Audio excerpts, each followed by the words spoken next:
Assalamualaikum warahmatullahi wabarakatuh. Kali ini saya Prahesti Tirta Safitri akan mencoba untuk menampilkan bagaimana langkah-langkah perhitungan dengan SPSS untuk perhitungan ANOVA 3 jalur.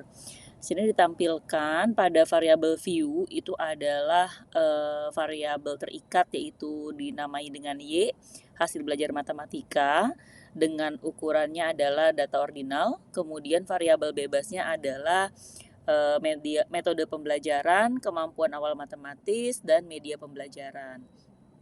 Untuk namanya ada A, B, dan C.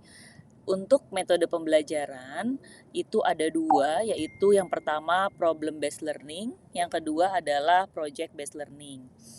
Untuk kemampuan awal matematis itu ada dua, yang pertama skor kurang dari dan sama dengan 50, dan yang kedua adalah skor lebih dari 50. Jika sudah, kita akan melakukan klik OK pada tampilan value labels. Yang ketiga itu adalah media pembelajaran, yang pertama visual dan yang kedua adalah audio visual. Sama seperti tadi kita OK. Nah, di sini kita akan melihat pada data view itu ada Y, A, B, dan C. Di sana ada data-data yang kita dapat dari hasil penelitian. Di sana kita bisa lihat bahwa ada angka 1, ada angka 2, itu adalah value yang tadi kita telah isikan di dalam variabel view. Ya, di situ datanya kita dapat dari hasil penelitian kita, tinggal kita input. Kemudian kita melakukan teknik analisis, kita klik analyze yang ada di atas. Kemudian kita pilih general linear model, kemudian pilih univariate. Nah, di sana nanti akan muncul kotak seperti ini. Kita akan pindahkan hasil belajar matematika ke dalam dependent variable.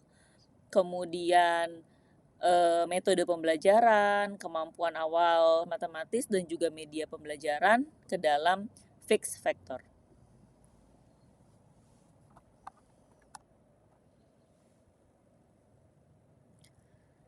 Selanjutnya, kita akan klik option di sana. Kita centang pada display, yaitu descriptive statistik.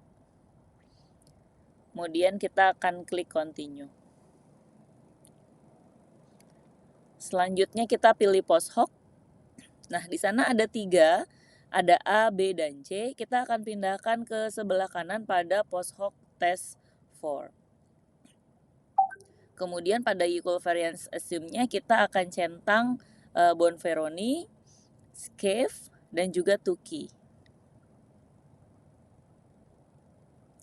Kemudian continue. Selanjutnya kita akan memilih EM means atau estimate marginal means. Nah, kita akan pindahkan semua indikator yang ada di sebelah kiri, huruf-huruf tersebut, ke sebelah kanan. A ini tadi adalah metode, B-nya itu skor CAM, C-nya itu media. Untuk AB itu berarti adalah interaksi. AC juga interaksi antara AC, B dengan C, dan yang terakhir adalah ABC. Kemudian kita pilih continue. Selanjutnya kita akan pilih OK untuk melihat hasil dari perhitungan yang telah kita lakukan. Nah, ini adalah hasil yang telah keluar di perhitungan SPSS. Di outputnya ada between subject factor, itu adalah data mengenai jumlah sampel ya dari metode pembelajaran, kemampuan awal, dan juga media pembelajarannya. Masing-masing ada 28 sampel.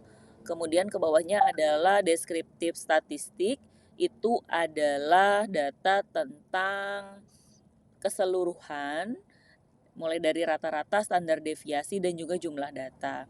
Kemudian ada test of between subject effect. Nah, di sini kita akan melihat bagaimana penilaian kita terhadap hasil dengan ANOVA 3 jalur ini.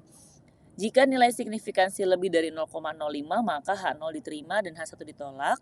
Dan jika nilai signifikansi kurang dari 0,05 maka H0 ditolak dan H1 diterima.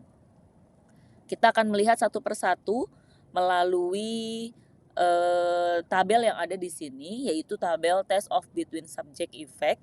Yang pertama kita lihat adalah huruf A di sana, sebelah kanan itu adalah 0,715 dan yang sebelah kanan 0,715 itu adalah nilai signifikansinya. Jadi 0,715 itu H0 diterima sehingga tidak terdapat perbedaan hasil belajar matematika antara siswa yang mendapatkan metode pembelajaran PBL dan siswa yang mendapatkan pembelajaran PJBL.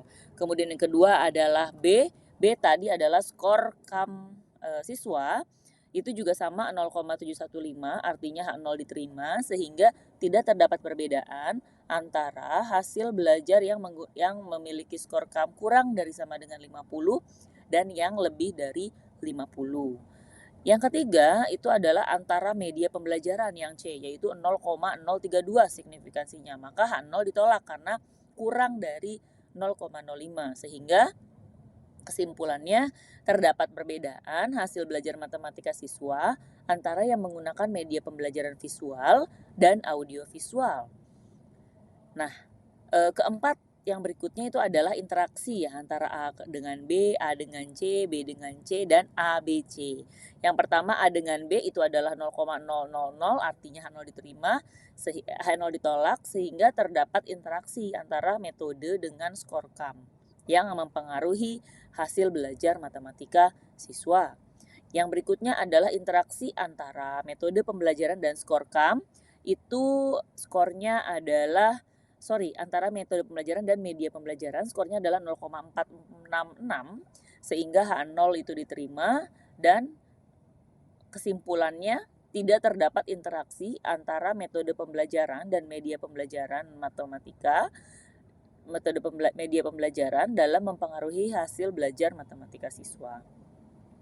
Kemudian yang berikutnya adalah skor KAM akan berinteraksi dengan media pembelajaran. Berapa skornya? Yaitu 0,032. Artinya H0 ditolak sehingga kesimpulannya terdapat interaksi antara skor KAM dan media pembelajaran dalam mempengaruhi hasil belajar matematika. Selanjutnya adalah bagaimana interaksi antara metode, skor, dan media itu adalah 0,148. Artinya tidak terdapat interaksi antara metode, skor KAM, dan media pembelajaran dalam mempengaruhi hasil belajar matematika. Itu adalah hasil dari penelitian tentang dengan menggunakan ANOVA 3 jalur. Di sini dapat dilihat bagaimana proses perhitungannya dan hasilnya bisa dibaca di sini. Sekian dari saya, terima kasih. Wabillahi taufiq wal hidayah. Assalamualaikum warahmatullahi wabarakatuh.